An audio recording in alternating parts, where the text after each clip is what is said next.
Começou? Começou essa live do Conte? Deixa eu arrumar isso aqui. Deixa eu ver vocês aqui no YouTube. Tá tudo certinho aqui. Já arrumou saudações, caras pálidas e não pálidas. Saudações. Já arrumou André Fontinelli. Luiz K, Cláudio Mendes Marim, João Sardinha, vamos chegando, Maria Margarida Jean Moser, Edilberto Andrade, Eleusio Ritter, Armando Pinto, Catedral de Notre Dame em Chames. Culpa do Bozo não. Não é, mas a gente vê mas com um pedido de socorro da civilização, né? Tô sentindo um pouco isso. Eu tô colocando aqui para vocês capoeira, que eu acho que a gente precisa, né? De, enfim, espiritualidade, racionalidade, coragem, Lula, Nordeste, Bahia, África, ancestralidade, berimbau, né? Que toca bem aqui fundo no peito. Enfim, embora esse incêndio em Notre Dame, a catedral de quase 1000 anos de construção, 180 anos para ser construída a catedral de Notre Dame. As imagens são impressionantes. Enfim, a vontade de colocar o som de capoeira de fundo hoje bateu forte, porque está alinhado aí com várias demandas que nós temos, políticas sociais, e de buscar uma verdade dentro do povo brasileiro, que é a emanação da cultura brasileira, o indígena, o negro, a mulher, a comunidade LGBT. Vamos sair da neutralidade, dessa coisa hétero, branca, né, e normativa e neutra, que sufoca e que promove a violência de uma maneira assim desmesurada. E precisamos nos reconectar com o povo brasileiro de maneira geral. Nós precisamos disso, precisamos de uma mensagem, precisamos de um sentimento. E eu acho que esse incêndio em Paris, ele se conecta um pouco com a nossa condição. Por quê? Porque, primeira coisa, vem à memória o incêndio no Museu Nacional, os incêndios que tomaram conta do Brasil por negligência. O caso em Paris nós não sabemos ainda do que se trata. Enfim, incêndios acontecem. No caso brasileiro, nós tivemos uma sequência de incêndios de pura negligência do poder público brasileiro. Acho que não é o caso da França, porque tem outros parâmetros ali. De qualquer maneira, eu acho que é um grito da civilização que está ameaçada não só no Brasil, mas no mundo todo. Nós temos Donald Trump ainda no horizonte, nós temos Netanyahu ainda no horizonte, nós temos figuras abomináveis no mundo promovendo um retrocesso absolutamente inaceitável para o nosso caminho minimamente possível de democracia e de fazer a sociedade se movimentar de maneira plena, soberana, com educação, com princípios e valores que foram sendo consagrados ao longo dos anos, dos tempos, das décadas. Sobretudo depois da Segunda Guerra Mundial, depois do Holocausto. Isso é um fato. Chomsky, quando veio no Brasil, falou isso na Perseu Abramo, em São Paulo. Depois do Holocausto, nós tivemos uma agenda humanitária e humanista para o mundo.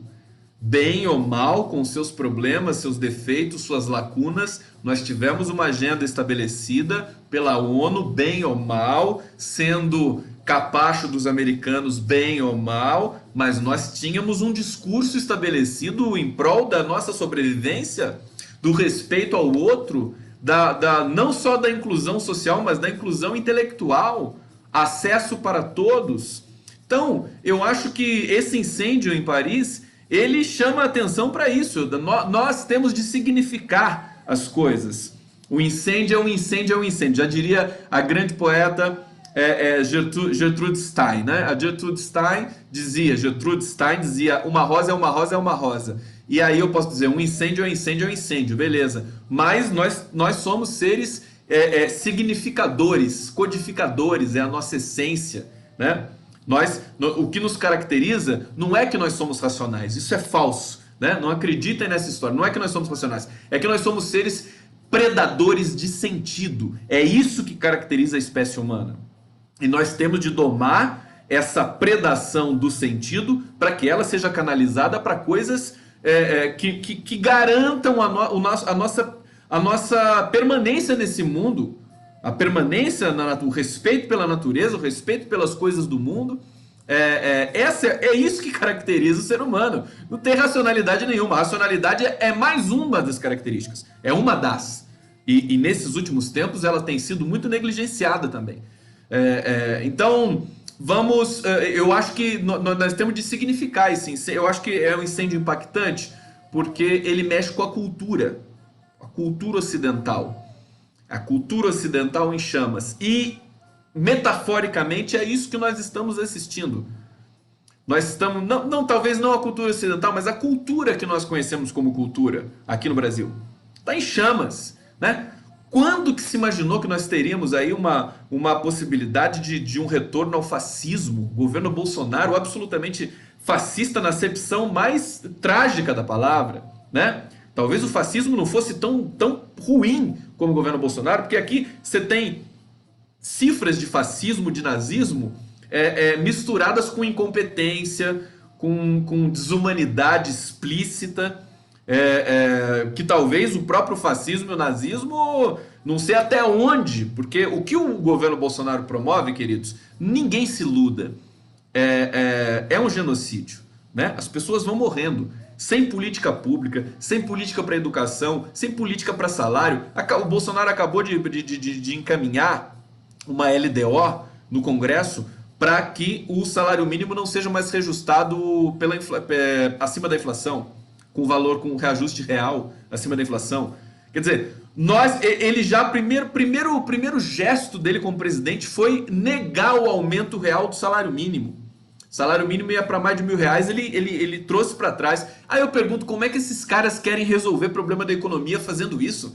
Uma política retracionista, na pior acepção da palavra, sem um pingo de técnica, de teoria econômica nenhum. Eu fico assombrado. Esses economistas saem das suas respectivas faculdades, FGV, Unicamp, PUC do Rio, enfim, tem uma formação sólida, leem filosofia, mas eles não conseguem colocar em prática. Evidentemente você tem o dado político, né? As coisas não vão funcionar sem o dado político, nada, não existe só um governo de economista.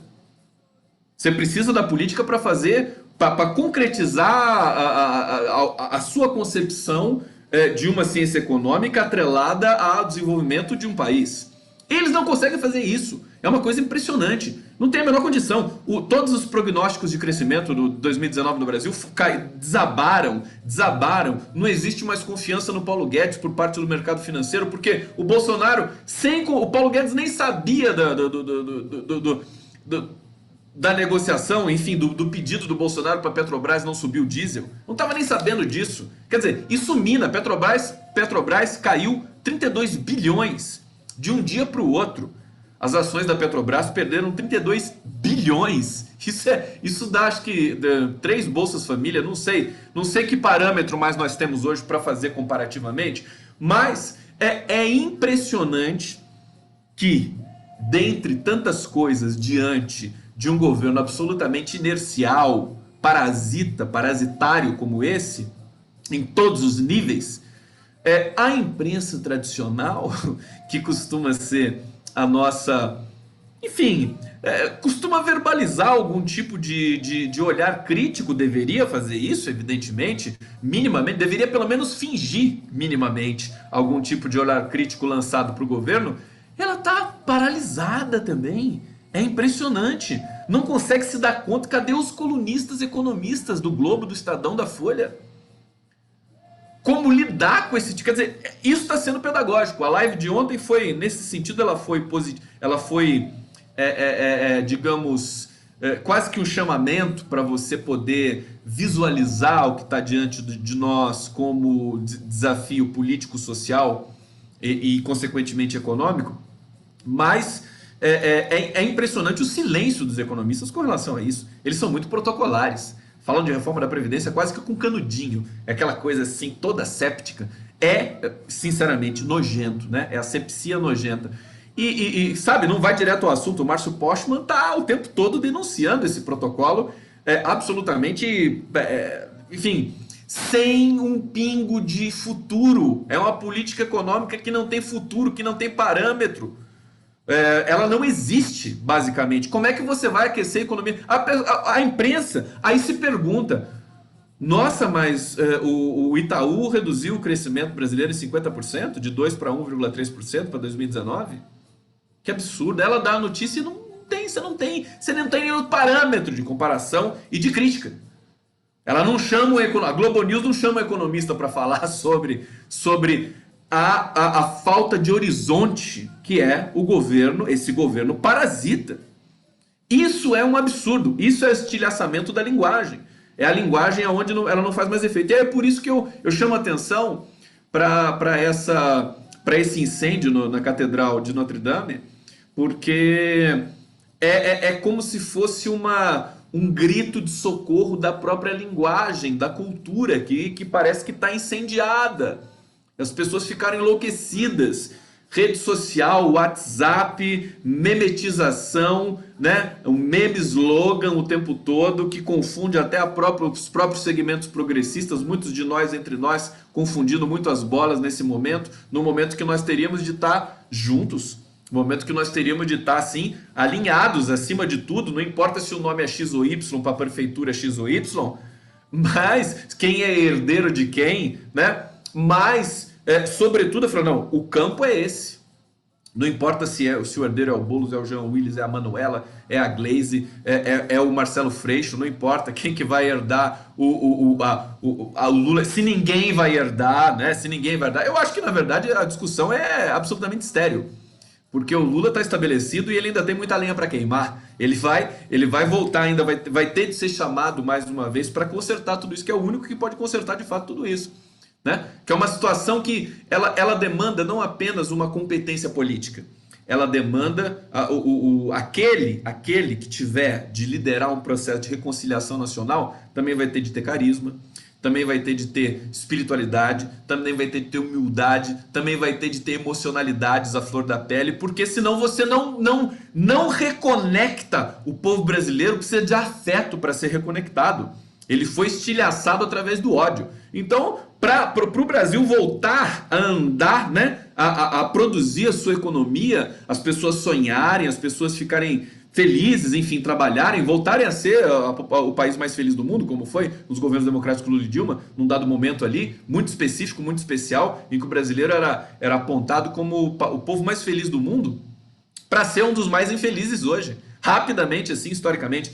Então, nós vamos precisar do Lula de carne e osso, dele enquanto liderança política, mas também dele enquanto ideia, enquanto emanação, né? O Lula emana democracia, emana conciliação, reconciliação altiva e soberana, não subserviente, evidentemente, é bom destacar isso. E nós vamos precisar monitorar, conduzir esse processo, o povo brasileiro todo. E daí para isso nós precisamos dos indígenas, nós precisamos da capoeira, nós precisamos, deixa eu colocar a capoeira de novo aqui, porque a capoeira é absolutamente essencial nesse momento. É ou não é? Sejam bem-vindos aqui à live do Conde.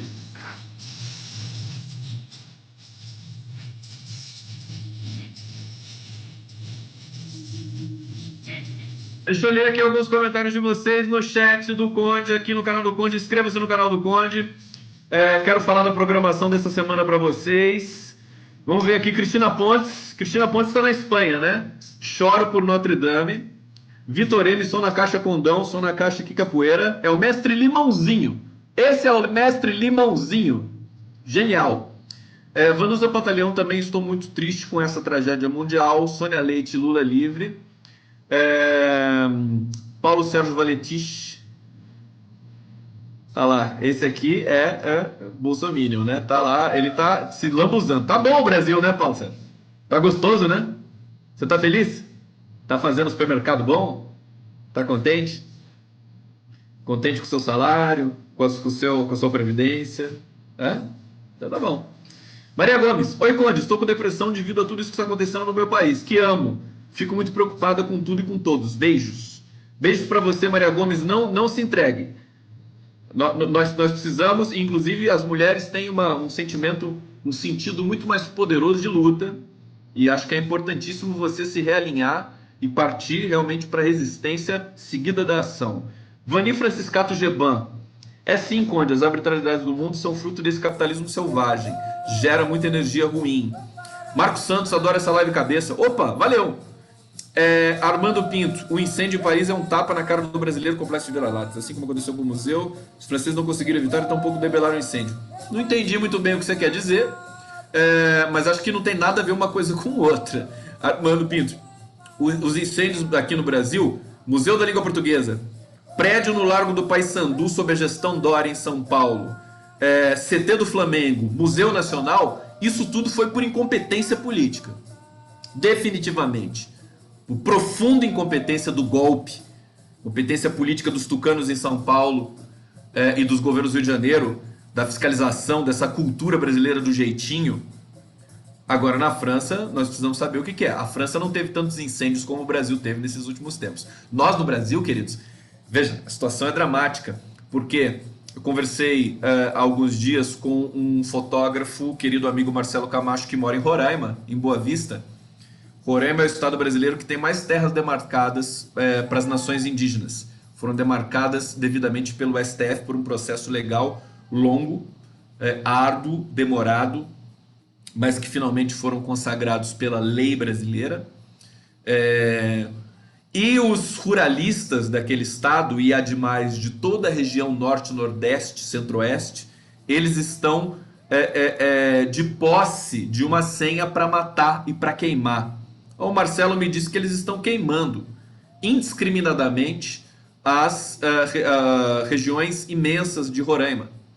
Roraima já está sofrendo pela questão da imigração venezuelana, que tem um problema humanitário realmente. Muitos venezuelanos entrando em Roraima, eles ficam na rodoviária, eles ficam por toda a cidade de Boa Vista. É um problema que precisa ser tratado de maneira, enfim, inteligente, humanitária, certamente. E também tem o problema das queimadas. Então, o cara é ruralista, ele queima. Vocês sabem disso. O cara queima porque, inclusive, a queimada você produz algum tipo de fosfato, alguma coisa para a terra, para você plantar depois. Existe a cultura da queimada. Mas as pessoas fazem isso de maneira controlada, fazem barricadas para o fogo não se alastrar. O Marcelo me disse que eles não estão fazendo mais nada em Roraima. E os incêndios, as queimadas criminosas estão se alastrando pelo estado todo. E essas queimadas criminosas estão se alastrando por toda a Amazônia. Isso está acontecendo no Brasil nesse momento. Eles receberam a licença porque o Bolsonaro não quer que ninguém fiscalize nada. Ele acabou de impedir uma fiscalização de madeira roubada do IBAMA. Ele interviu diretamente, pessoalmente. É só isso que ele sabe fazer. Interfere pessoalmente na Petrobras, no preço do diesel, interfere pessoalmente numa ação do IBAMA legítima, técnica, para coibir o tráfico de madeira, que é uma das coisas mais abomináveis que nós podemos ter, sobretudo pelos povos da floresta. Então, o Brasil, não nos iludemos. O Brasil, nesse momento, o que nós vemos pela imprensa, pelo jornalismo independente, progressista e tudo mais, é só a ponta do iceberg. Nós estamos sendo dizimados. O povo brasileiro está sendo dizimado. Por isso que o bolsonarismo não é metáfora, não é hipérbole comparar com nazismo e fascismo, de jeito nenhum. Eu acho, inclusive, pior, tá? Mais desumano. Você promove uma desumanidade generalizada. Por isso que eu acho que tem a conexão que nós brasileiros podemos dar com esse incêndio de Notre Dame, com o que está acontecendo no mundo e no Brasil, é a desumanidade. É o império da não codificação de nenhum protocolo simbólico mais. Nós estamos mergulhados na confusão. Não conseguimos mais postular nenhum tipo de debate, senão dentro dos segmentos progressistas, debates endógenos, internos, que ficam represados em função também de você ter um mundo jornalístico, um mundo de uma imprensa familiar inercial que não se importa com o que está acontecendo com o país, absolutamente. Que quer continuar fazendo suas matériazinhas supostamente neutras também, o que também é um tipo de violência que nós podemos até aprofundar um pouco mais, fazendo um debate técnico sobre o discurso e a linguagem.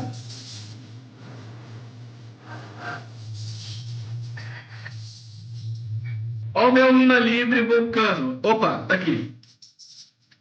Vocês aprenderam a fazer? Aprenderam a fazer esse Lula livre? Lula livre. A liberdade dentro do Lula. A bolsonarada morre, né? Fala, quem é esse cara? O que esse cara tá falando? O que tem a ver? E ficam aqui na minha live, né? Até eu bloquear. Mas eles adoram. Eles adoram, eles não se conformam de serem tão destituídos de qualquer tipo de humanidade, e eles vêm aqui emprestar a nossa humanidade. Vamos ler alguns comentários antes de eu começar. Começar de fato, né? Porque até agora foi só aperitivo para vocês. Maria Margarida está dizendo o seguinte: Conde, temos muito a aprender com a cultura indígena. Eles usam a natureza sem depredá-la e cuidam da sua história, que nós chamamos civilizados, nunca soubemos fazer. Que nós, chamados civilizados, nunca soubemos fazer. Perfeitamente. O índio tem essa conexão com o mundo, com a vida, com a natureza, com o meio ambiente, que é maravilhosa. E eu acho que não tem como não aprender com os índios. Inclusive, como vocês sabem que eu sou linguista, eu trabalhei na Unicamp um tempo como pesquisador. E junto, enfim, por perto, tinha o Angel Cobera Mori, que é um grande pesquisador, professor da Unicamp e peruano, enfim, fala a língua quechua. Recebia os indígenas do Peru, do seu país, para virem aqui no Brasil, para ele poder, enfim, fazer uma socialização, pesquisa também. Os índios são inteligentíssimos. Quando se dá a oportunidade, nós temos a Sônia Guajajara, que é deputada. Enfim, todos eles são extremamente sensíveis. É um banho de civilização nessa normatização branca, macha e heterossexual, né? Que é um desastre da natureza, que só produziu violência no mundo, né? Então, realmente, é preciso ter muita... Hoje eu entrevistei a genial Cristiane Alves, e ela disse uma coisa que calou fundo em mim, porque eu também tenho esse dispositivo. Porque nós temos a pulsão de morte, o mal, o racismo estrutural, o machismo estrutural, está tudo dentro da gente. Nós temos de domar isso ao longo da vida. E eu acho que os índios têm essa capacidade também da humildade, né? E de poder produzir em cima disso a sua cultura de maneira muito soberana. Índio, para mim, é sinônimo de soberania, né? Acho que se aplica muito bem à cultura indígena a ideia de soberania intelectual, cultural. E é isso que o Brasil precisa. O Brasil precisa retomar sua soberania cultural e intelectual. E sem os índios nós não vamos conseguir fazer isso. Então eu tô inclusive junto dessa causa, que é a causa que acho que a Lucélia Santos no Brasil é que mais bem representa enfim, de uma parcela da população que não é índia, que não é negra, que não é macho, né? A Lucélia Santos está nesse rol, mas o discurso dela é de quem realmente tem compromisso com a civilização. Bom, alguém perguntando aqui, o Gelson Romão, como é que essa coisa continua presidente do Brasil? Na prática já não é mais, mas faz parte do aprendizado nosso que ele agonize mais um pouco na nossa frente, como um teatro do horror, para a gente aprender a nunca mais brincar com esse tipo de coisa, com a democracia, que nos é tão importante. Salve Conde Comunidade, Silvana Carrizo, Jairson Romão fazendo o L duplo aqui, Lula livre. José Figueiredo Júnior dizendo, faltou a matéria do Lula a esses recém-economistas e os economistas velhos também, faltou fazer uma atualização com o Lula, evidentemente. O Lula é muito mais virtuoso e muito mais economistas do que esses economistas. Não dá nem para começar com Paulo Guedes. Já começa que não dá nem para começar a debater com Paulo Guedes. Agora, mesmo dos governos do PT, em que você tinha também uma heterogeneidade de economistas, não eram só economistas do PT, vocês sabem disso, o que é mais um sintoma do espírito democrático desse partido, que soube dividir legitimamente o poder, porque não governa só para si, não é só para o seu umbigo, como o Bolsonaro, é para toda a sociedade brasileira, inclusive para esse segmento atrasado. Quem está representado também tem direito Vamos combinar que quando a gente tem democracia, nós temos de assistir todos os segmentos da população brasileira, inclusive o empresariado. Era isso que o Lula fazia com mestria e conseguia produzir uma conciliação sem danificar o sentido de Brasil, né? O Lula tornou o Brasil um dos países mais fortes do mundo, é uma coisa impressionante. A gente teve a capacidade de jogar isso fora. Brasil poderosíssimo sobre Lula, porque ele soube domar de uma certa maneira as elites, essa classe média burra, ignorante e violenta, né? Essa tendência à violência que nós temos nas nossas polícias, né? Essa tendência à violência que nós temos em alguns segmentos também da periferia. Ele conseguiu articular uma coesão inédita no Brasil. Por isso que o Brasil ficou tão poderoso e por isso ficou tão insuportável para as pessoas terem de admitir isso nas suas intimidades. Eu me lembro quando o Lula tinha 90% de aprovação, o pessoal ficava se mordendo, né? Ai, que eu odeio Lula, odeio Lula, odeio Lula, né? Esses 10% que não tinham que se conformar, né, com o que eles tinham na mão, que era basicamente o Serra, o Alckmin, né? Esses caras aí que a gente sabe o nível de governança deles e de percepção de país deles e de concepção de país que eles têm. Eles enlouqueceram, é daí que nasceu o ódio profundo ao petismo, que sempre existiu, mas foi potencializado. Por quê?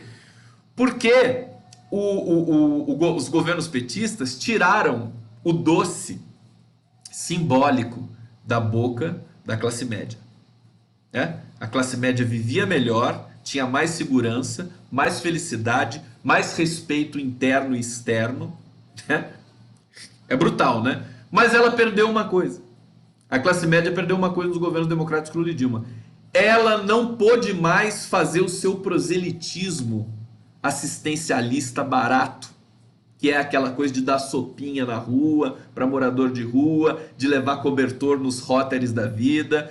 Ela não conseguiu mais fazer isso. Por quê? Porque tinha Estado. O Brasil tinha Estado.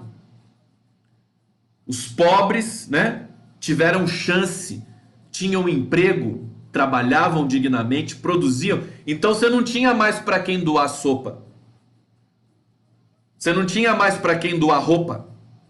Claro que você sempre tem um pouco tudo mais, mas em escala isso reduziu muito. Vocês se lembram disso? Não é brincadeira você tirar 40 milhões de pessoas da pobreza, da linha da pobreza.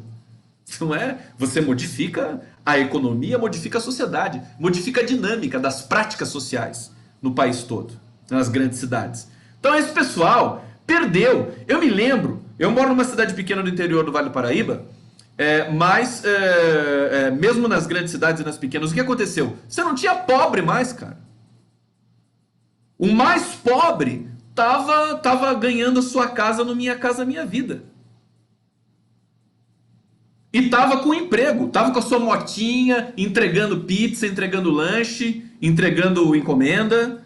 Tava lá, entendeu? Então você não tinha mais o cara jogado na rua que você podia pisar em cima dele e botar fogo, como muitos playboyzinhos de classe média adoram fazer isso, né? Então, você não tinha mais isso.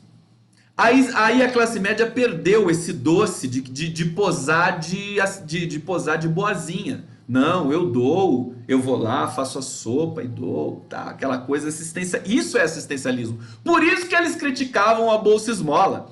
Porque o Bolsa Família tirou de todo esse segmento a possibilidade deles ficarem posando de bons moços. É algo terrível. Você pensar isso, é a natureza humana. Na sua pior acepção. A natureza humana grotesca, né? De não aceitar que você não tem mais aquele marketing social que você fez a sua vida toda, né?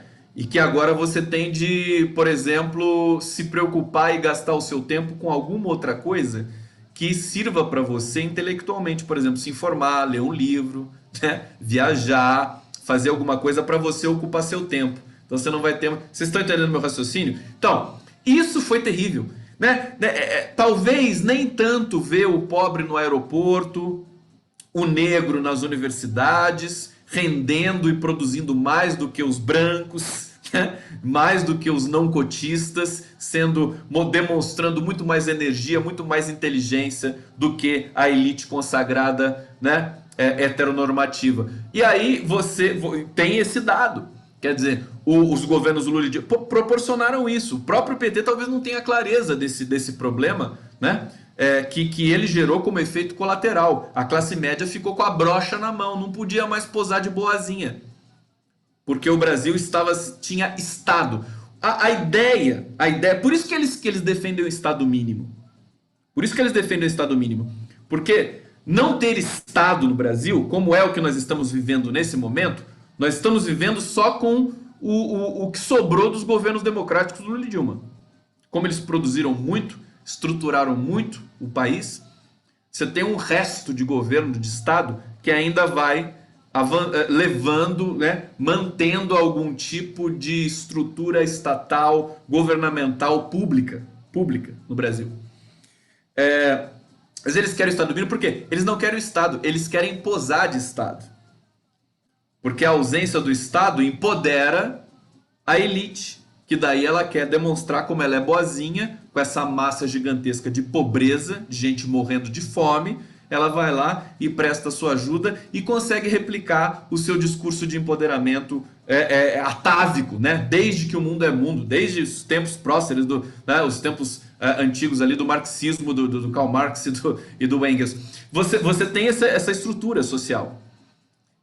Então não é trivial. Eles negam o Estado porque eles querem se colocar nesse lugar para parecerem paternais para a sociedade. Eles não admitem que uma outra pessoa legítima, como Lula, como Dilma, legitimamente eleito para isso, para cuidar do seu povo, exerça essa função de cuidados com o povo.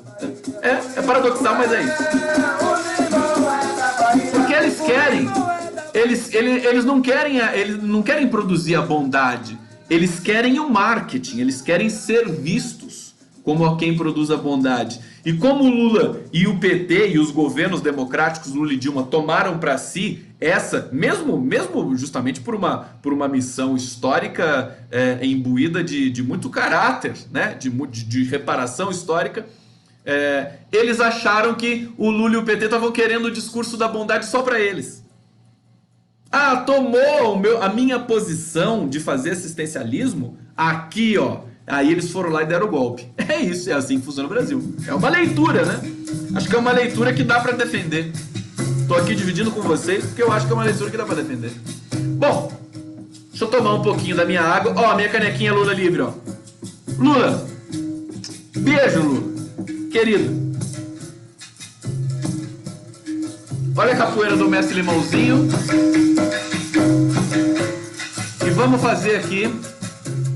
Vou fazer uns tópicos aqui agora pra gente passar pro segundo bloco da live.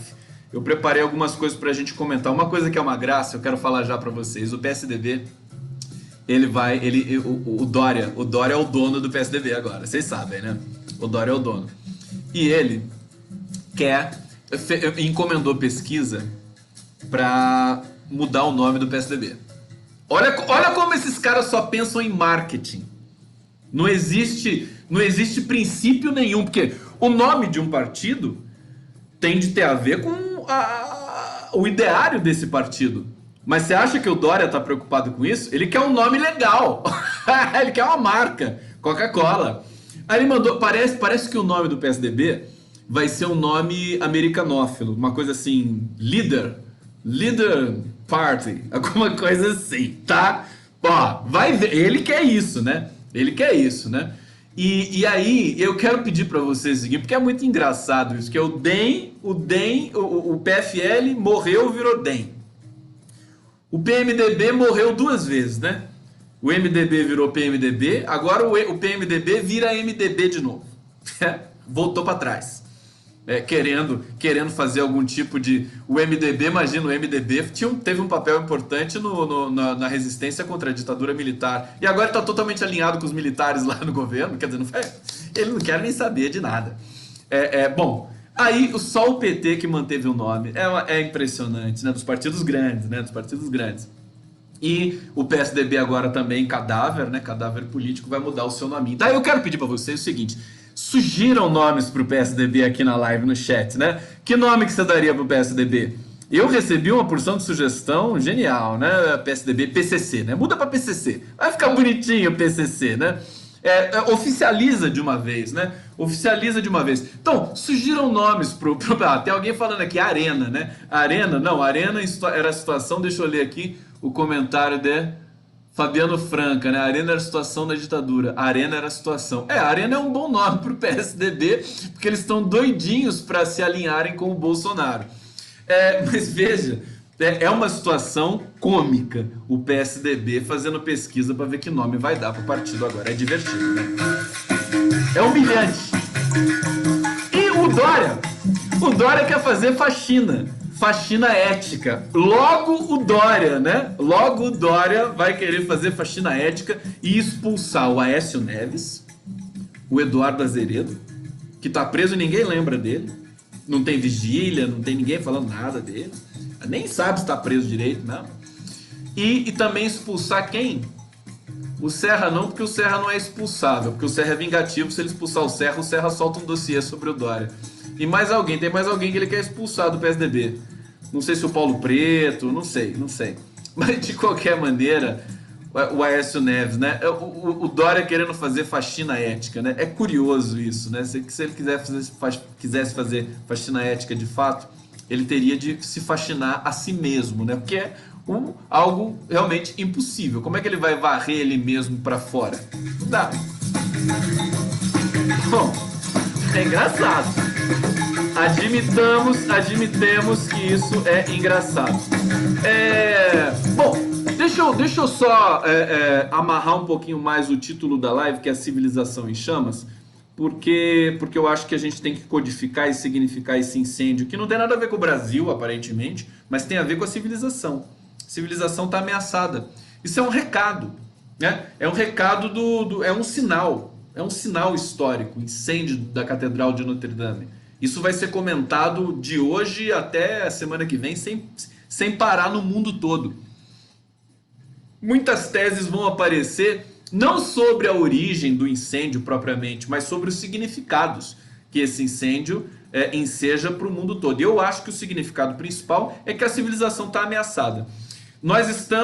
Acho que nós chegamos num impasse de que, essa é uma tese que eu venho defendendo já há algum tempo, o discurso da civilização, ou seja, direitos humanos para todos, ele se aproximou demais, conjunturalmente, do discurso progressista de esquerda. Direitos humanos, direitos de minorias, LGBT, direitos LGBT das mulheres, dos negros, né? Tudo isso não existe dentro da direita, nem da direita democrática, quiçá alguns nichos em alguns lugares desse mundo de Deus que eu não sei precisar, mas é um discurso que está dentro da esquerda, né? Dentro da esquerda, que não é necessariamente socialista, da esquerda, de quem tem essa preocupação com a população, com a sociedade, com os idosos, com as crianças, com a educação, com o sistema educacional, com o que se faz com as tecnologias, com as plataformas digitais, né? Essa preocupação, ela ficou com a esquerda. Para a direita só sobrou o neoliberalismo. Só sobrou isso de resquício técnico que já está inclusive morrendo, porque o neoliberalismo não tem nada para oferecer para produzir crescimento econômico. Eles não sabem produzir crescimento econômico. Só arroxo, é só a cartilha do FMI. Aumentar imposto, baixar salário, assassinar a previdência. Esse é o ideário dessas criaturas, que evidentemente não são de esquerda. Ora, esse encurralamento é uma espécie de encurralamento civilizatório discursivo. O discurso é encurralado, e aí a direita fica sem ter o que dizer. Eles não têm o que dizer. Veja, por que o Bolsonaro no Brasil e o Trump nos Estados Unidos, por que em geral a direita no mundo todo só diz merda, né? Para falar o português correto, né? Por que eles só dizem frases curtas? Por que eles só ameaçam? Eles só insultam?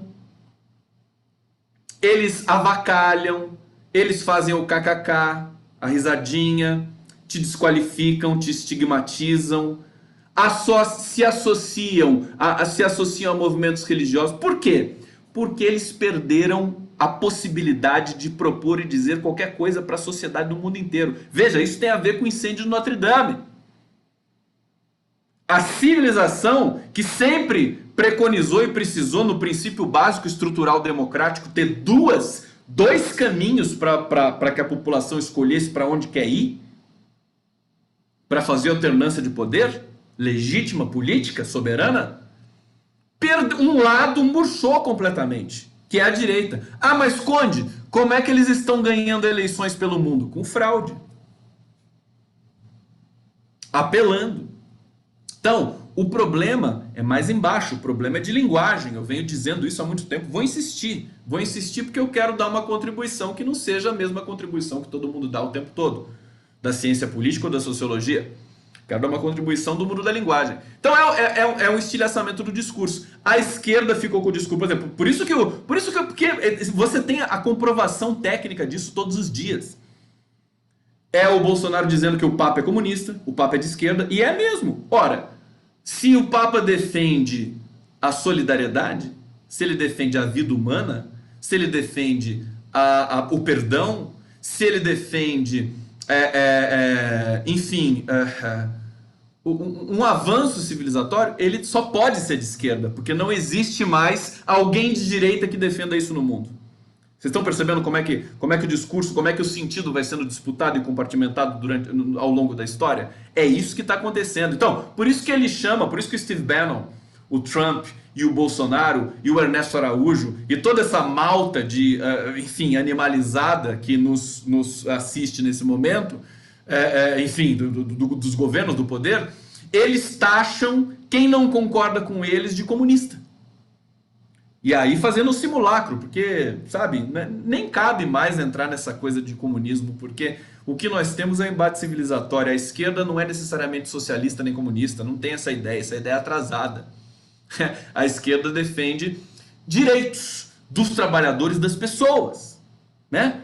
Todos os partidos trabalhistas, o britânico, o espanhol, seja lá o italiano, o alemão, todos, se tem trabalhista no nome, na tarja do partido político, nos Estados Unidos, no Canadá, no México, se tem trabalhismo ali, ou trabalhador, pode ter certeza que ele está alinhado à esquerda. Eu acho que a esquerda contemporânea, ela tem muito mais a ver com o trabalhismo do que com o socialismo, ou do que com o comunismo, né? Esse campo civilizatório político contemporâneo, que é a esquerda, que a gente chama de esquerda, ele tem muito mais a ver com o trabalho, que é o essencial, é onde o sujeito produz a riqueza para si e para a coletividade, e depois tem de repartir isso de maneira soberana, claro que também com meritocracias aqui e ali, mas de maneira soberana e coletiva.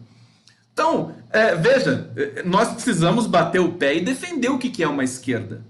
Não podemos ficar caindo nesse simulacro que eles nos atiram a todo tempo. Então veja, o incêndio de Notre Dame, como significar aquilo lá? A civilização está pegando fogo. Por quê? Só sobrou a esquerda de civilização. Você não tem mais uma direita para poder debater nada. A eles não sobrou nenhum tipo de discurso para criar algum tipo de eco entre a população. Tiveram de sabotar, tiveram de fazer, de produzir protocolos comunicacionais de guerra. Tiveram de fazer a regimentação militar de milícias digitais para poder lograr êxito em eleições. Esse é o impasse. E veja, ele não tem como perdurar no tempo, né? Justamente porque a história não tem lado. A história simplesmente precisa de narrativas e de sentidos. E essa direita não produz narrativas e nem sentidos. Tudo é artificial ali. Eles estão naufragando. Mas é preciso ter muita atenção para que a gente concretamente consiga resistir a tudo isso. Não sei se vocês entenderam.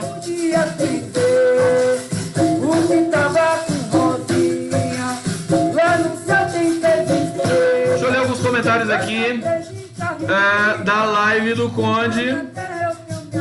Vamos lá. Paz e bem, Conde Adriana Cópio aqui me desejando paz e bem. Maria Gomes dizendo, quero morar com os índios, eles são gente de verdade, gostam da natureza e eu também. Vamos ver, vamos ver. Leila Brito. Gustavo Conde. O economista faz sua opção ideológica de acordo com sua formação, a própria índole e interesses. Nesse sentido, há economistas e economistas.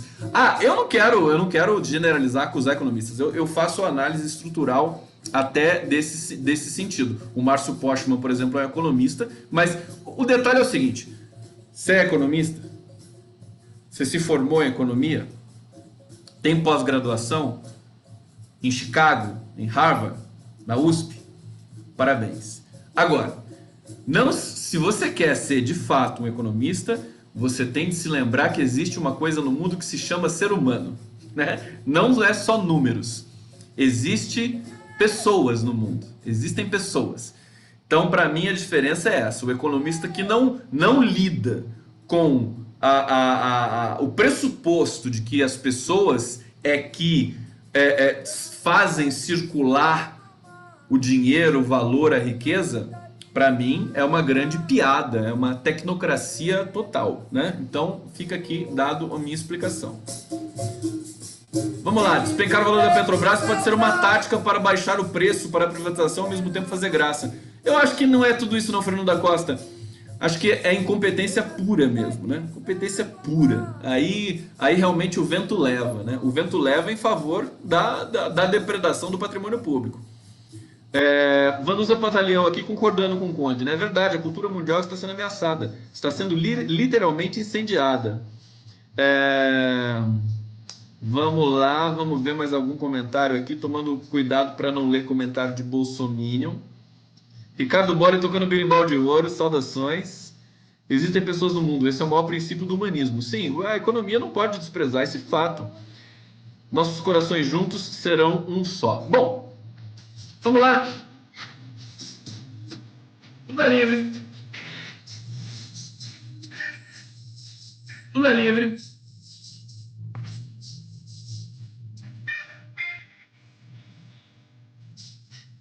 É tão bonito capoeira, né? Vamos lá. Então, os incêndios aqui no Brasil recentes. Museu da Língua Portuguesa, prédio do centro de São Paulo, no Largo do Paissandu. Absoluto descaso da Prefeitura de São Paulo. Queridos, nós temos... O Brasil está apodrecido. Eles não sabem, desde o golpe de Temer, desde a sabotagem a Dilma Rousseff, eles não sabem fazer a economia girar, e você não tem dinheiro, você não tem arrecadação, você só tem corrupção no Brasil. E a corrupção aumenta quando você não tem da onde tirar dinheiro para roubar, né?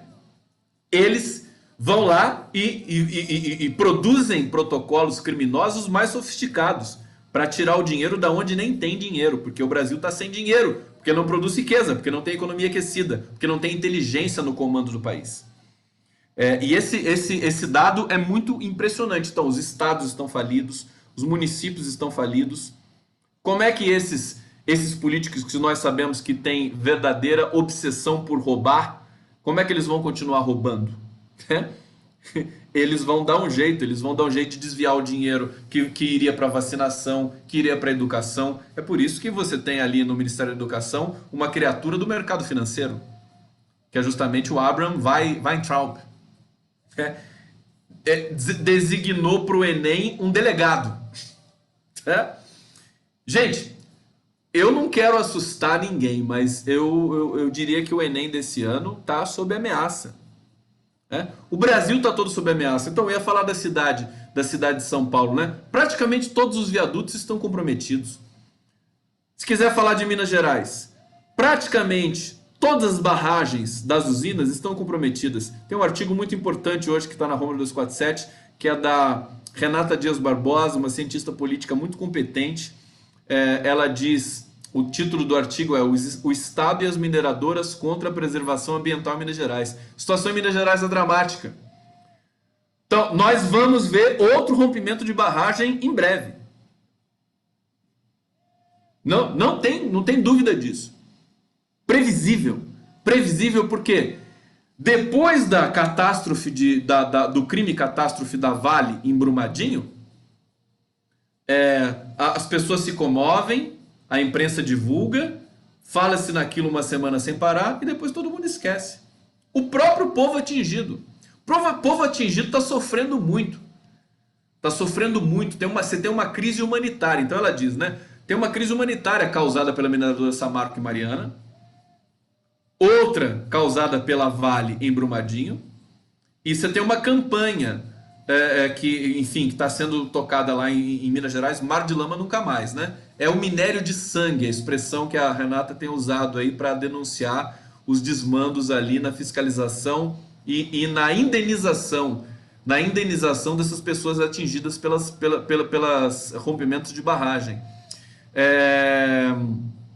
Então, a população em áreas de danos potenciais atualmente se concentra em Barão de Cocais, Macacos, Ouro Preto, Itabirito e cidades adjacentes, sofrendo já os efeitos do declínio econômico, porque você também não tem... A economia ali nessas cidades já foi brutalmente atingida pela catástrofe, promovida pelo rompimento das barragens. E o Brasil totalmente sem comando nenhum, quer dizer, é um coquetel do inferno, totalmente impossível. Então, o turismo caiu, comércio teve uma queda acentuada e as taxas de desemprego aumentaram exponencialmente. Eu recomendo o artigo da Renata Dias Barbosa para vocês entenderem. Ela faz uma comparação com a tragédia, com a catástrofe que teve no Golfo do México.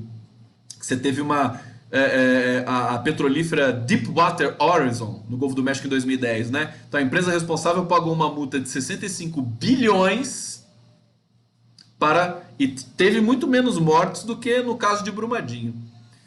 Para a reparação do meio ambiente. Indenizações para cada família dos 11 mortos entre 8 e 9 milhões de dólares. Olha só, você tinha executivo da Vale querendo dar 100 reais, 400 reais ou 100 mil reais por família. É nessa base, né? Para vocês verem como é que funciona o Brasil. Ademais, a companhia arcou com custos publicitários para restabelecer o turismo nas áreas afetadas do Alabama, Mississippi e Flórida, além de haver se comprometido a seguir normas rígidas de segurança. Bom, cadê o Sérgio Moro, né? É o ministro da Justiça, né? Ele se pronunciou sobre o Brumadinho? Deve ter dado só uma declaração vazia que ninguém prestou atenção. Então, os americanos não têm o Sérgio Moro. Eles jamais deixariam aparecer uma excrescência como o Sérgio Moro na justiça americana. Alguém que destrói toda a economia de um país. Quer dizer, se o país... Você quer destruir a economia de um país? Bota um Sérgio Moro lá, você destrói a economia do país inteiro. Persegue o maior líder político da história do país, prende esse líder político, que nunca cometeu crime na vida, e persegue as empresas que são grandes empresas que têm corrupção dentro, mas que você não precisa matar a empresa para combater a corrupção que tem em todos os lugares desse mundo, inclusive até no Vaticano, como já disse o Papa. Então, queridos, até dentro da família de todo mundo, você tem corrupção em todo lugar. Ela não você não vai extinguir a corrupção. É muito hipócrita você ver gente defendendo isso, esse pessoal que saiu na rua aí contra a corrupção, né? Coisa mais ridícula que você pode ter notícia. É por isso que a corrupção não entra na agenda da esquerda, porque é um pressuposto tão básico. É como não matar, né? Que você não vai... Quando as pessoas usam combate à corrupção, a história está farta desses exemplos, né?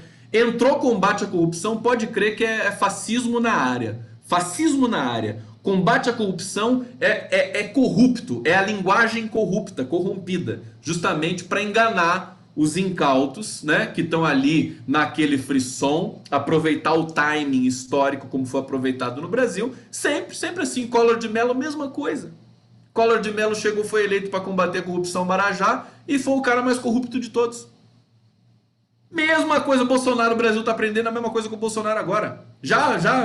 A lição já foi dada. A lição Bolsonaro já tá devidamente codificada pela população brasileira. Então, veja que o Brasil, ele está nesse momento, a situação é dramática. A imprensa só mostra a ponta do iceberg. Ela não aprofunda nada. E uma coisa que me impressiona muito mais, eu vou falar para vocês agora, deixa eu só botar aqui mais um pouquinho da capoeira para eu fechar a live falando dessa situação.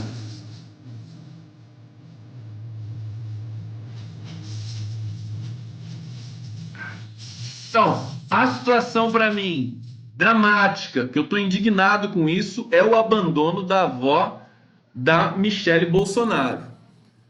Isso para mim é crime. É crime. E vocês estão sabendo que abandono material ao que foi submetido à avó da Michele Bolsonaro, a excelente matéria aqui do Joaquim Carvalho do DCM. Não é apenas um problema moral, especialmente para quem confessa a moral cristã, como os Bolsonaros da vida. É uma questão de ordem legal, é jurídico, passível de multa e indenização. E eu gostaria justamente que, assim, abandono de idoso é uma situação absolutamente inacreditável. E o que é mais inacreditável é que a imprensa e a blogosfera não tem nem energia para... Né? O Joaquim de Carvalho produziu aqui uma matéria muito boa, mas o jornalismo independente não tem condições materiais e energia para aprofundar esse tipo de coisa, para interpelar. Eu não sei se tem alguém interpelando no Twitter o Bolsonaro e fala: escuta, você não vai cuidar da sua sogra? Porque a mãe da Michele Bolsonaro também está em situação de abandono. Então a revista Veja que denunciou isso, né? Descreve a situação de Maria Aparecida Firmo Ferreira. Tem 79 anos, sofre de osteoporose, é cardíaca, portadora de mal de Parkinson. Mora num casebre na favela Sol Nascente, no Distrito Federal, que seria a segunda maior do Brasil, atrás apenas da Rocinha, no Rio de Janeiro. Dona Maria Aparecida tem que cuidar de um filho que é deficiente auditivo. Ó, vai vendo o nível. E de muletas tem de ir a um posto de saúde para buscar remédio. Quando saiu essa notícia, eu não acreditei. Eu falei assim, é melhor esperar para ver se é verdade. Eu esperei. Porque quando tem uma notícia muito assim estranha, cabeluda, escandalosa, você tem de esperar um pouco. É a regra básica que nós temos de seguir. Eu esperei 24 horas e tal, e a notícia ninguém negou, foi confirmada. Ora, isso e isso cai muito mal para a população brasileira. E eu vejo a imprensa tradicional nem comentar isso. Quer dizer, imagina se fosse com o Lula. Imagina se tivesse o abandono de algum familiar do Lula. Nesses termos, com doença, com situação de pobreza extrema. É algo inadmissível, inacreditável. E essa senhora, a avó da Michele Bolsonaro, ela disse: não quero nem chegar perto dela, tem medo da família. Quer dizer, queridos, sinceramente, o que está acontecendo, né? Como pergunta aquela pessoa assim, o que está acontecendo? É uma coisa impressionante. Eu estou indignado e acho que isso deve ser burilado, trabalhado, porque isso diz respeito diretamente a uma questão de dignidade humana. É inacreditável que isso seja uma notícia que não foi negada por ninguém. Vou tocar a musiquinha pra vocês, né?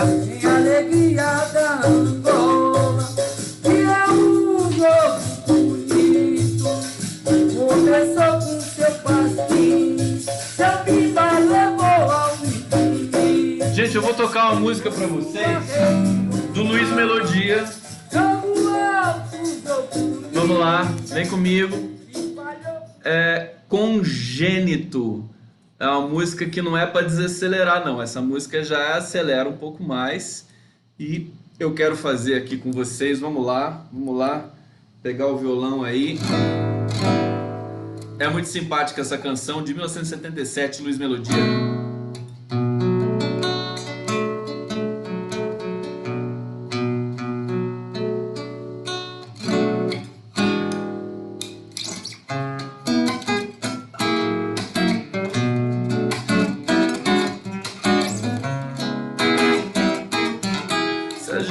Falasse menos, talvez compreendesse mais. Teatro, boate, cinema, qualquer prazer não satisfaz. Palavra, figura de espanto, quanto na terra tento descansar.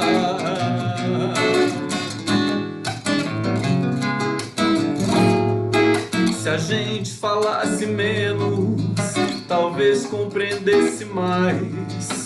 Teatro, boate, cinema, qualquer prazer não satisfaz. Palavra, figura de espanto, quanto na terra tento descansar. Mas o tudo que se tem não representa nada. Tá na cara que o jovem tem seu automóvel. Tudo que se tem não representa tudo.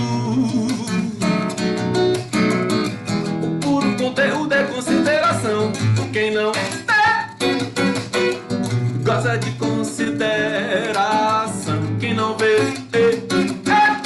gosta de consideração. Vamos lá. Se a gente falasse menos, talvez compreendesse mais. Teatro, boate, cinema, qualquer prazer não satisfaz. Palavra, figura de espanto, quanto na terra tento descansar.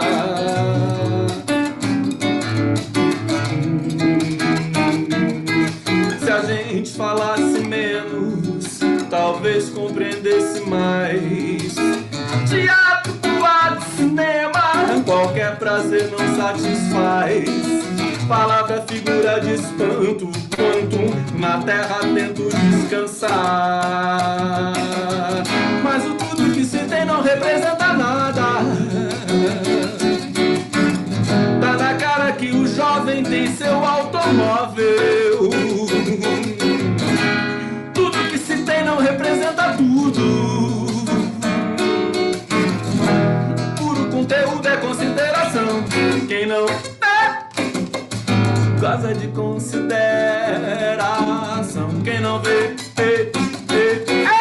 gosta de consideração. Quem não vê, gosta de consideração. Quem não vê, consideração. Congênito Luiz Melodia, um beijo muito grande para vocês, saudações democráticas. Até a próxima live do Conde, que a gente vai trazer mais questões aqui para analisar com vocês, para a gente se divertir, para a gente fazer o nosso Lula Livre Vulcano, e estaremos aqui amanhã nesse mesmo lugar. Um beijo e até a próxima. Valeu!